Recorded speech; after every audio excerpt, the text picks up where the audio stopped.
Which is to clean out your gut. Uh-huh. A probiotic, and I take Immune Plus, and it's good immune system, which just came out in January, which gives you like noticeably different energy.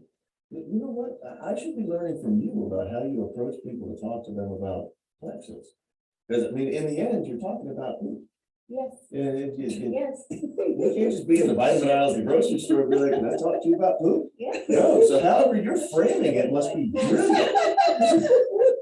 Yeah. I want to learn. I know, because my mama, all her life has only gone like maybe once a week, and so I was Get the like, hell out of here. yeah, and I'm like, do you know like, what you're carrying around in your body? Like, that is so disgusting. My wife and I won't say that we get into arguments, but I will say that we did get into an argument because we were out of town last week. We went to the beach.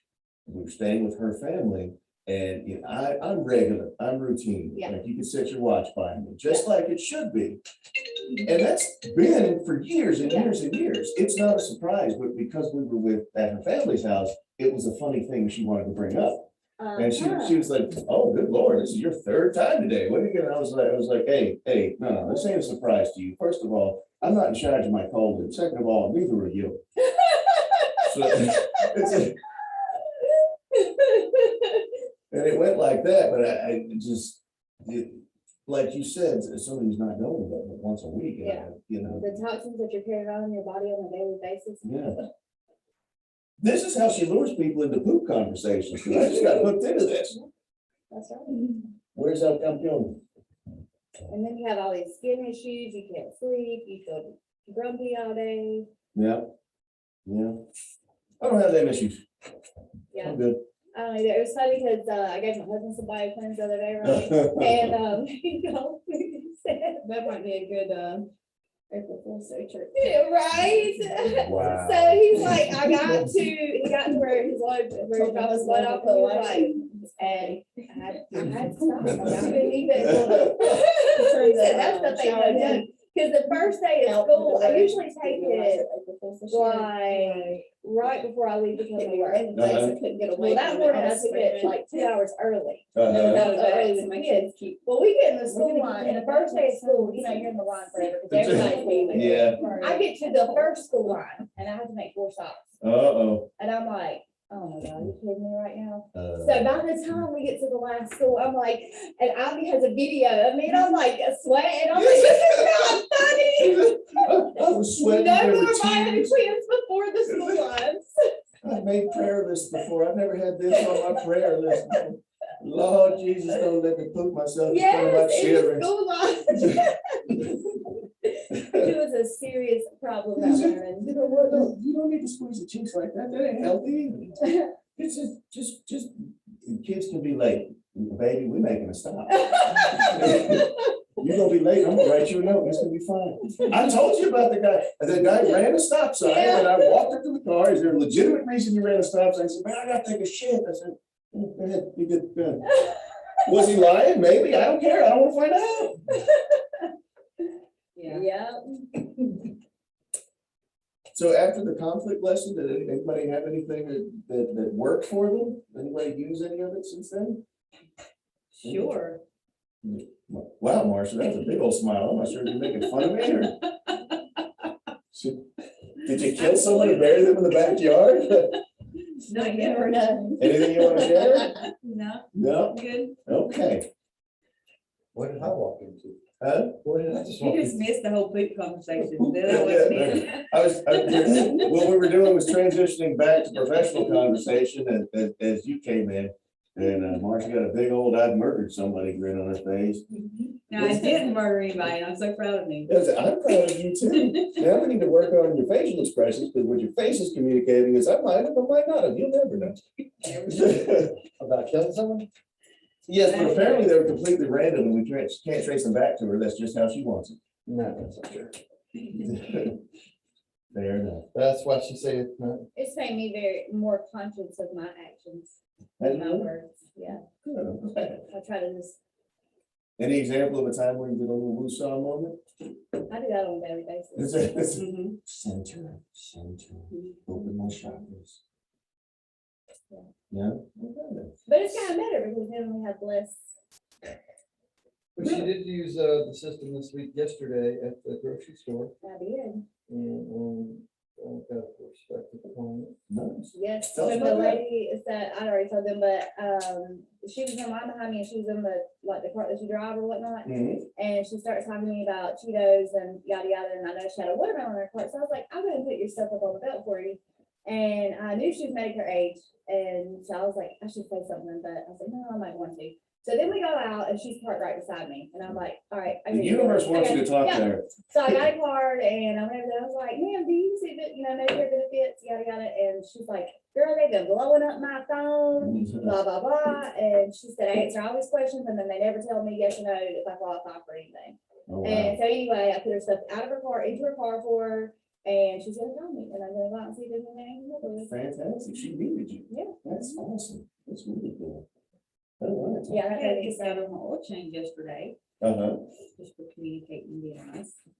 Is Just for being nice and not killing anybody. it? I didn't murder at all this. It's like I'm talking to Harley Quinn over here. But I You didn't just kill don't even anybody. know how it's changed the last week. Is it? Okay. So what our course is on today is how to make your message memorable. And we've talked before about how there's kind of this cacophony of noise and mess out there, and what are we gonna do to make our message memorable for people? So I'll skip all this stuff because you guys know exactly who I am and feel comfortable to ask me if I'm vaccinated. Brian. For the record, I've been all over the world, and like I've been to countries where you get stopped and paperless police. It's not okay. Like, it's a terrible feeling, and I don't think people are banking for what it feels like when you're wandering down the street and somebody starts asking, "Let me see your card, let me see your card." That's not a good feeling. I'm not happy about that at all, because it's coming. At any rate, that'll be a memorable moment, won't it? All right, so feel free to participate anytime. You guys know that. So let's talk about some memorable messages. Just do it. Who's that? Nike. Yep. Who knows this one? Blank, the best a man can get. The ladies in here, I'm not sure. It actually rhymes. It's Gillette, the best a man can get. Gillette was my first razor when at the tender age of 14 when I started shaving. That's how I remember that one. If you smell, Ross's cooking. you bet. He just happens to be my idol. Hey, that's I all. watched a movie that I had never seen that he was in the other day. What's that? What is it? San Andreas? That was- Oh, that's a good one. Oh my gosh, I was like this the whole time. That's a good one. So good. Yeah, oh, yeah, yeah. There's a completely unrelated story about that one. That's like a good story. So remind me later, I'll tell it to you. I Completely also saw unrelated. another movie that you had a clip from that I had never seen before. What's that? The one that has Tom Cruise in it and he goes, and he's got to beat everybody's butt. Jack Reacher. Yes, Yeah. I had never seen it. I watched that this weekend. You see And how we got he, to the point, I was like, oh my gosh. but you see how he reframed Yes, that whole yeah. situation? Yes. There's a perfect example of reframing, Yes, wasn't it? it You guys was. remember that one? Mhm. Where it's 5-on-1 and Tom Cruise says, basically is saying, for the record, I told you didn't want this. Is there anything I can say or do that's gonna get you to agree to go away voluntarily? And then, like you said it best, beat everyone's butt. Maybe she's born with it. Maybe it's maybe. Yeah. Easy, breezy, beautiful. Tropical, you know it. What you got going on there, Marshall? Was it a CoverGirl commercial? With that deep gravelly voice? Yeah. It was CoverGirl. Gillette. Was it really? Yeah. Go ahead. They do it with a song and it rhymes and everything. Okay, so we all knew all of those except for Gillette. Gillette was just me, apparently. Or maybe Brian. I'm listening. All right. So how is it that we all know those like 5 or 6 word slogans? Is it just the fact that short slogans are easily memorable? And we should all just kind of cut everything we want to say down to 5 words and put it to a song? Yeah, repetition, you hear it all the time. Okay, so repetition, you hear it all the time. That's a good thing. Any other theories on it? It rhymes. Rhyming is a good one as well. Yeah. So now here are some slogans that had lots and lots and lots of repetition, but they probably didn't stick with any of us. A good place to sit and eat. I got $1 for anybody who can tell me what company that is. Nope. It was Denny's. It was Denny's. That was their actual legitimate tagline and slogan for a major ad campaign. But nobody remembers it because No, It's it's forgettable. it's forgettable. It's just a good, not great, a just good a place. bunch of Yeah. random words. It doesn't evoke any emotion. It doesn't make you feel anything. Compare that to easy breezy beautiful. Like you feel that. Like every time I hear it on a commercial, I'm like, yes, a breeze would be nice. You feel that. The difference in the message. What about this one? Why fool around with anyone else? Nobody? Shocking. No joke. That was Are FedEx's you official serious? slogan. Yes. Why fool around with anybody else? That is FedEx, 100%. How about this one? Good food. Well, Again, I'll give you $5 if you can tell me whose slogan was good food. Good food. It was Campbell's soup. Good food. Do you know why they had to stop using it? They didn't stop using it because it's garbage. They didn't steal anything. They stopped using it because the FDA said your soup is full of sodium and saturated fat. It's not good for you. You have to take good food off of the can. Oh, wow. Yeah. So now they went, that's why they went to good. And they put it to a little song, didn't they, Sandra? jingle. So can we agree that those forgettable messages, just because they're short, little things, even if they put it to a song or whatever, it's not going to work. So just having a short slogan isn't enough. What makes a message memorable? It's concise, it's compelling, it's persuasive, and it's powerful. So it doesn't matter really the length of it. It doesn't really matter if it's to a song. The content has to evoke some type of emotion or feeling. Mhm. So concise, short and clear. Brevity and clarity is how I say it. So it's got to be brief and clear. Compelling is something that's irresistible, an irresistible force. When you hear it, when you see it, when you feel it, you can't resist it. The lady was next to your car and you said, the universe wants me to talk to you. That's compelling, right? That's compelling. And it wasn't even words, it was just a feeling. Yeah. Persuasive, it has a strong likelihood of being convincing, and powerful, something with great strength or impact. So a memorable message will have those elements to them: concise, compelling, persuasive, and powerful. So how do we get to that? Do you guys remember last time we talked about the legend of Little? Mhm. Now, she said something to me that changed my life forever. Do you guys remember what she said? You're being a little shit. Say it again, say it loud and proud. You're Say it. being a little shit. Can we agree that that is concise? Mhm. Let's go over it. Concise, short and clear. What she said was, you're the smartest kid I know and you are a little shit. Mhm. Short and clear, right? Is it compelling?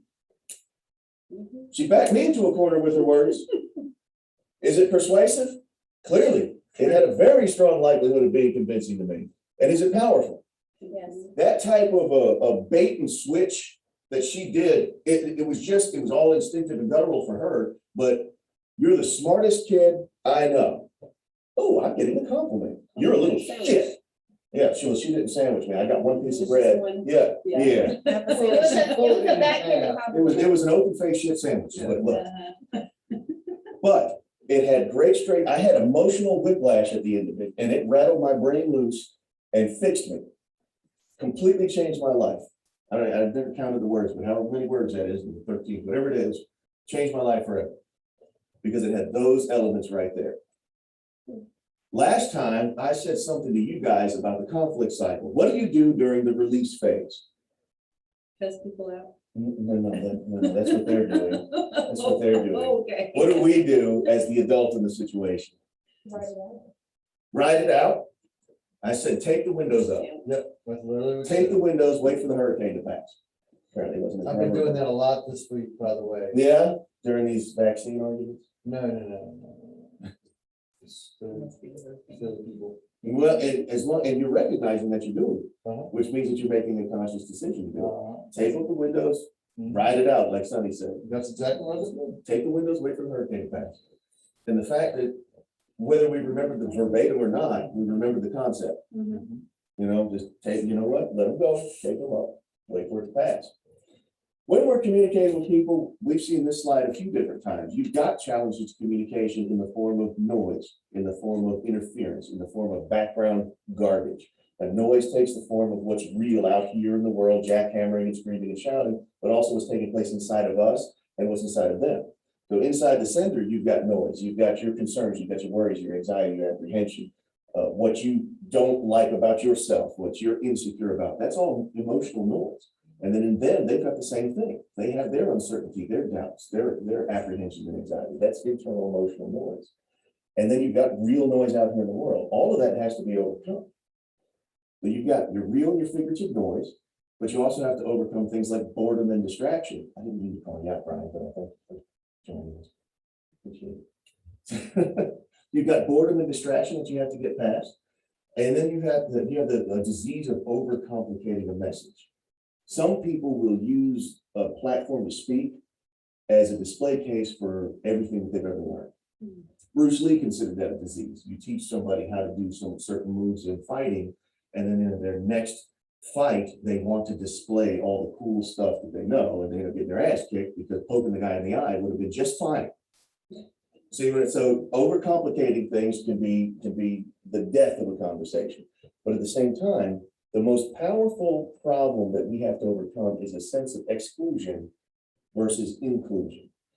What do we mean by that? When somebody is engaged in a conversation, whether it be one people or a group, if they feel like they're the outsider, if they don't feel included in that, then they don't want to participate in it. They shut down.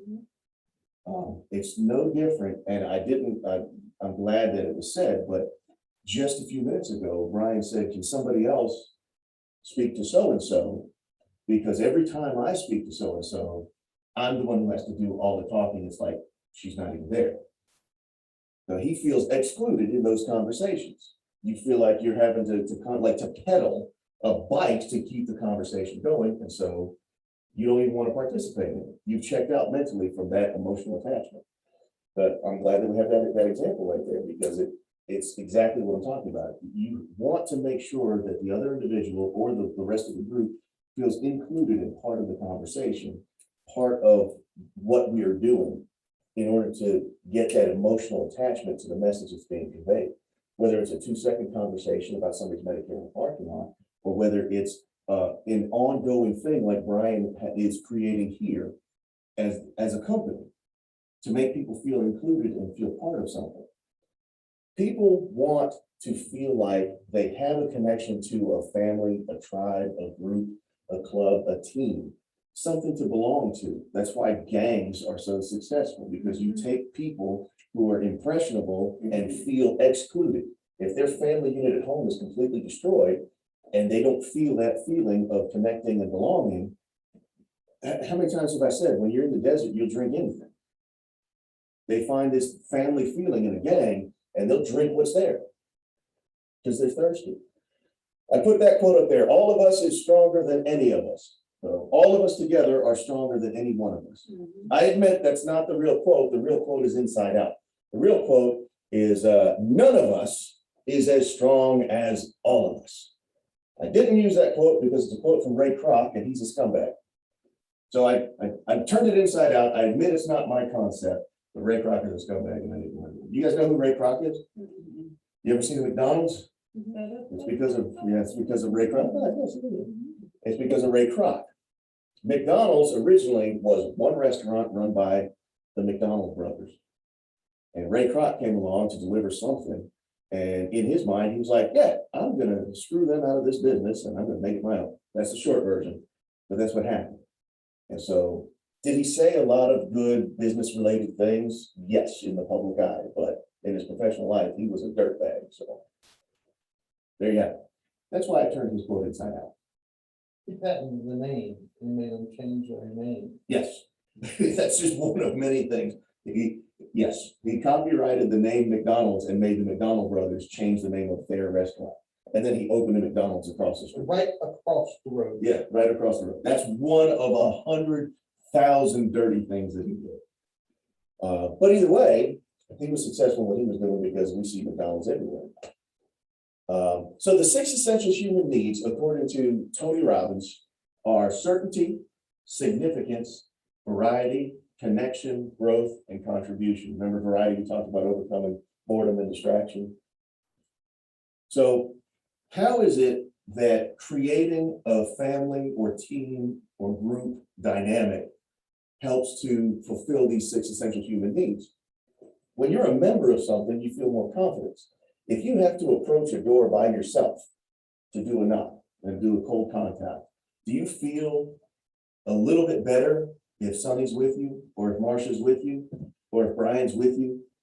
You feel more certainty, more confidence as a member of something, right? Marcia said, no, you don't. Really, no? You I was don't? just about to say, I'm a weirdo because I feel more confident when I'm by myself. Yeah, I shine better when I'm alone. This is all wrong. I don't know who made you Now, guys. technically with other things, yes, but when it comes to knocking on the door, like it was so much easier for me, like walking up to the doors yesterday and carrying on That's called conversations. experience. So let's talk about that for 2 seconds. Unless I taught y'all what I taught you. No, yeah, then I would probably be like, Yeah. But since we made you strong as a unit, yeah, you get stronger as you go. So the concept of what he's saying isn't about individual times, it's about who you are now, from the being included in me. yeah. That's the difference. Everybody's different and has their own strengths and things that they feel more confident with. But by and large, in my experience interacting with people, Yes. people feel more confident when they are part of a group. I promise I do. If I'm out at nighttime and I'm by myself, I'm more confident when y'all around me. I'm big enough to admit that. There we go. But I think it's fantastic that you guys do feel strong and confident enough to do those things on your own. That's fantastic. Significance. Another one of the essential human needs. Your family unit will recognize significance. If you don't get it from your actual biological family, you will seek out a family unit elsewhere to recognize you as an individual, to make you feel that significance. Can we agree that people have a tendency to do that? Yes. That's how people end up in unhealthy relationships. That's how people end up in gangs. But at the same time, that's how people end up, they have a hobby and they end up in a group with that hobby, and that's their passion. That's the thing that they do all the time. That's how you end up with like Jeep groups and you know, martial arts groups and reading clubs and everything else. If they don't get that significance from somewhere, then wherever they do get it, they feel passionate about it. Variety, we already talked about, but it's variety is why individuals are often drawn to established tribes. People don't want to make their own club. They want to go to a club where there's already a bunch of people doing what they like to do, because there's no way to get bored and distracted, because there's so many different people, different perspectives on the one thing that we're all passionate about. Connection, that's a thing that's almost impossible to do when you're alone. It's great to be connected to yourself as an individual, to love who you are when you're alone. A lot of people find that difficult to do, is to be alone and just love who they are. That's why so many people, myself included, like if I don't have music playing all the time, I get a little, you can't just be alone with your thoughts. You know what you think when you're I alone? know, right? It's scary. There's stuff I screwed up in sixth grade comes flying back to me. You know, I'm like, oh, and you cringe at something you did 25 years ago. I'm like, oh, that was a terrible thing to do. Oh, God.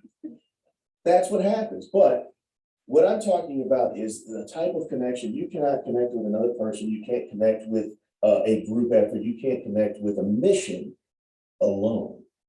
So to be able to connect Yes. with one another, you have to have that group dynamic.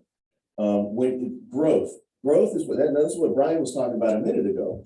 You can grow as an individual. You can get all the books, you can get all the learning, but growth becomes exponential when you're with a group. Yes. When you hear things like your experience, or when you hear about Sonny's experience waiting tables, or you hear about Marcia not killing that person, or maybe killing that person, we don't know. When you hear about those things, it reinforces the book learning, the knowledge that you got, when you see how things work. And so those connections that you make with the group and their experiences, growth that you have becomes exponential when you're with a group, when you're with a family, when you're with a tribe. And contribution, that's impossible to do when you're alone. If you're by yourself completely, you're totally and utterly alone. Who are you contributing to? What are you contributing to? Contribution can only happen when you're in that team family dynamic with a unified goal to go after. Now, how do we create that family, club, group, tribe feeling in a business? So Patrick Hanlon is a marketer who came up with a concept called primal branding. He said that there are certain elements to primal branding. And those elements are story, creed, icons, rituals, language, and often a compelling leader, but not always. So those are just words. So we need to do a case study. You guys know I'm a Tesla fanboy. And so we're gonna do a Tesla case study. The reason that I think that Tesla makes an excellent case study is because they do not spend a penny on advertising. Never. They've never spent a penny on any type of advertising. But as of this morning, they have a market cap of $725 billion, which is more than the other top 5 car companies all combined. There are many, many, many individuals who have become millionaires by making a cottage industry out of YouTube videos and or clothing lines based around Tesla. So here you've got a car company. You don't often see somebody make their own clothing line based off of Ford. Ford would come after you. Tesla doesn't. We can make a Tesla clothing line right now with using all their branding and everything. They don't come after you because as far as they're concerned, that's you. There it is. You spent your money to make a clothing line to advertise their stuff. They didn't have to do it. That's a brilliant way to think about it. And so every single person who becomes a Tesla cottage industry millionaire, I make this widget for Teslas. There's lots of companies that make little widgets specifically for Tesla. And they become a millionaire off of that. But now everyone who buys a Tesla can go to Abstract Ocean and get this little widget for their car. It's all free advertising, free marketing, and all through it, people feel like they are a part of the Tesla story, the Tesla mission. So let's go through it one by one. A story, I'm not going to beat any of these to death. Elon Musk, when the internet came around, Elon Musk looked at it and said, okay, the internet's going to be the future. What are we going to do? So he said, we're going to need banking, and we're going to need sustainable transport. We need sustainable energy, and then we're going to need to get off this planet because at any time there could be an extinction event. And he felt like what the internet offered could make him do that. PayPal, we've all heard of PayPal? That was Elon Musk. He started a company called X.com, blah, blah, blah, and then it became PayPal. So the PayPal that we use today, Elon Musk made that. Then, of course, transport, he's got Tesla, and then energy, Tesla, the solar energy, and then space, SpaceX, of course. He's taken humanity to Mars. That's his thing. So that's the story in 10 seconds. Now, people want to be a part of that story. There are lots and lots of people out there who really, really have a vested interest in becoming a part of that story. The creed of Tesla is to accelerate the world's transition to sustainable transport and energy. So people want to live that creed. Now, icons, you see the Tesla logo there? The t-shirt there with the glass broken there. Does anybody know what that is? They unveiled the Cybertruck. You guys heard of that? It's a bulletproof truck. And he said that the glass was indestructible. So they threw a steel bowling ball looking thing at the glass and the glass broke. The indestructible glass. It has since become like this hilarious community icon. People love, like he made these shirts and wears them because, you know, instead of it being this cringy, oh my goodness, we failed kind of thing, it's become this thing that the community knows about. Oh, he busted the glasses for everybody. Oh, the Cybertruck glass broke. And it got so much press trying to make fun of them, but everybody now is more aware of them.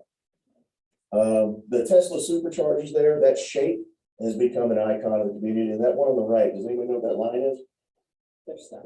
They're stopped. Exactly. So down at the bottom, it stayed around the $200 mark for years and years and years and years. And then you see that little peak. That little peak is March of 2020. So it peaked and then dropped down in March of 2020 because of COVID. And then shortly thereafter, it shot up to the moon. It became worth 10, now it's 13 times what it was worth back then. And so people, they say the phrase to the moon, and they have t-shirts with that line on it. It's an icon. People know what it is. Rituals for Tesla include the supercharging. And so the superchargers are like a gas, that's the gas pump for an electric vehicle. Right. And so supercharging is gas pumping. Wall charging is at your house. Use your Tesla app to control your vehicle. You can pull out your phone and make your car do all kinds of different stuff. Attending Tesla events, impromptu car shows. That photograph right there is a picture I took. Here's the story on that one. Those two guys that have the DeLoreans were driving around together because it was a beautiful Saturday morning. And the guy in the Model X saw them driving around. And so the two DeLoreans pulled into this Petco parking lot. The Model X pulled in next to them. And they all opened their doors. You see on the doors, they open the folding doors and the falcon doors. Yeah, it is. That's the Petco Control. It is, man. Hey, you're good. You live in Berlin? We visit a lot. Yeah. Yeah. Well, all right then. That's the Petco where I get my dog food. That's why I was there. Well, so people started coming by and seeing these guys, and so like this line of crotch rockets came to the parking lot, saw these three guys sitting there, so they all just parked their crotch rockets in a row. And next thing you know, there's Camaros out there, and there's like old muscle cars, just an impromptu, completely spur of the moment, ad-libbed car show based off of what these guys did. Now that happens actually a lot because people go to superchargers, supercharged Model X's and Model S's, these really, really, really nice futuristic looking cars, and all of a sudden other people's cars start showing up and lining up and making car shows. It's a known ritual that happens. These are some of the sacred words in the Tesla community. Those are things that don't mean much to other people. If you want translations, just let me know. And of course, the leader there is Elon Musk. So that's our case study on how Tesla created this really primal branding family group dynamic in their experience. So how do we apply that to us? So the integrity group, the story, the name tells the story, does it not? And I'm betting that Brian has told the story of how he started this company, why he started this company, and how it came to be, right? And you've all chosen to become a part of that story and carry that story on. Now the creed here is integrity. When I first met Brian, my first conversation with him, his question to me was, are you kind to old people? He didn't say, can you sell shit to old people? He didn't say, can you talk old people into stuff? He said, are you kind to old people? Do you know what the difference that made, that one word made for me? In my thoughts on who he is? A big one. A big difference. It makes a huge difference.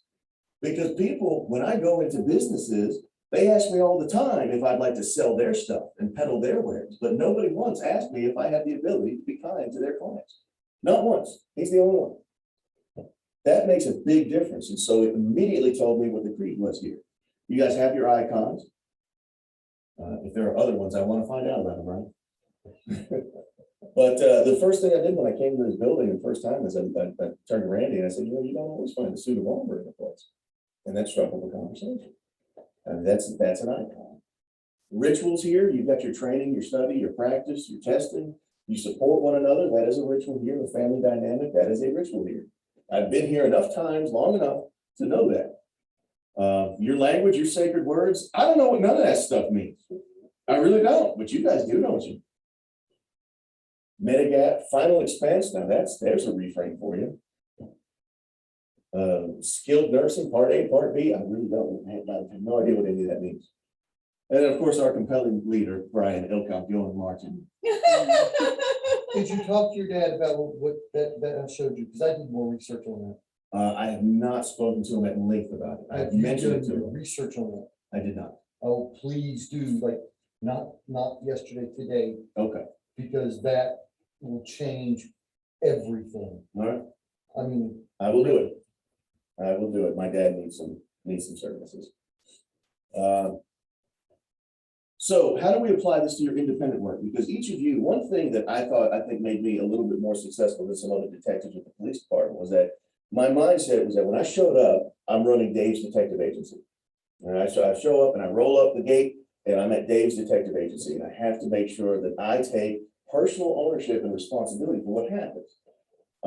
That way, when I speak to a victim or I speak to a suspect, I'm taking personal ownership for what happens downstream from here. What consequences are there? I'm owning that. What results do they get? So if you are interacting with your clients or potential clients, and you take personal ownership for the outcome of each interaction and the outcome of the overall interaction with them, that feeling, it translates from you to them. You're not selling somebody a product, you're welcoming them into your group, you're welcoming them into your tribe, your culture, your club. If you change that mindset from I'm not selling anything to anybody, I'm inviting them to be a part of what we have going on here, that will translate in the way that you speak to them. And make that thought process a part of yourself. Mhm. You're never selling anybody anything. Right. You're inviting them to be a part of this. You're welcoming them into the group, into the family. We're here to support one another. Convey that message with the way that you behave, with the speech, with the verbiage that you choose, and you're going to win every time. That experience of being with you, being near you, being around you, that's what will make that message memorable to them, because they'll start getting that feeling of I'm belonging to this. I want to belong to this. I want to be a part of this. And so in a professional capacity, that feeling of this is a family dynamic, this is a group, this is our tribe, and we're happy to have you here to be a part of it. That feeling is what people remember. That's what makes it memorable. Not just a short message, not set to music, not just rhyming. Those things are great. But if there's no feeling evoked, it doesn't do what you need it to do. Doesn't evoke that emotion and get them to remember.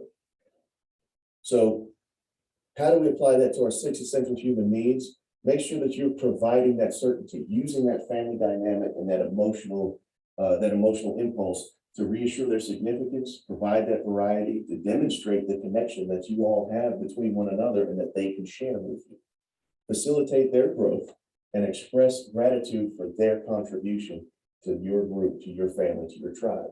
Listen to their story, show them your story, live your creed, which we know that happens around here. Proudly display your icons, Lexus. We wouldn't have that poop conversation if you hadn't been displaying your icon, would we? That's right. So, involve them in the rituals around here and then teach them the language. I could use a little bit of teaching on you guys' language. So, that's how we'll go about making the message that we're trying to convey as the integrity group to be more memorable. Any question? Nope. Mhm. So you ready? Am I ready? I'm always ready. I was born ready. I just got ugly this time. So let's say the alphabet real quick. The alphabet. A, B, C, D, E, F. That's it. With It's not. A and B, Uh-huh. you're eligible for C. Okay. With A and B and C, you get D, Okay. okay? I'm being for real. I'm listening. This is teaching you about what we With A and B, you're eligible for C. With A and B and C, you get D. Bingo. Okay. That's what we do. Gotcha. Medicare A. You have to have Medicare A, you got A and B, to be eligible for Medicare C, which is Medicare Advantage, that's what we do. And inside Medicare Advantage, Part C is prescription drug plan, which is Part D. D for drugs. D for drugs. Gotcha. Okay. All right. All the terms that you pull it up. Thank you both very much. I appreciate it. I mean, that's really, that's how you remember it. Quick, Sonny, teach me one. Medigap. Yes, please teach me that one. Those are Medicare supplements. Okay. That's where They're you, expensive. instead of having C, They're valuable. instead of, no, No, they're no, not. no, that's greed. That's greed, that's an agent that's greedy. So Medigap is not a good thing. Medigap is definitely not a good thing. It's where an agent decides he's gonna scare the shit out of your grandparents or your parents, and he's a greedy fuck, excuse my language.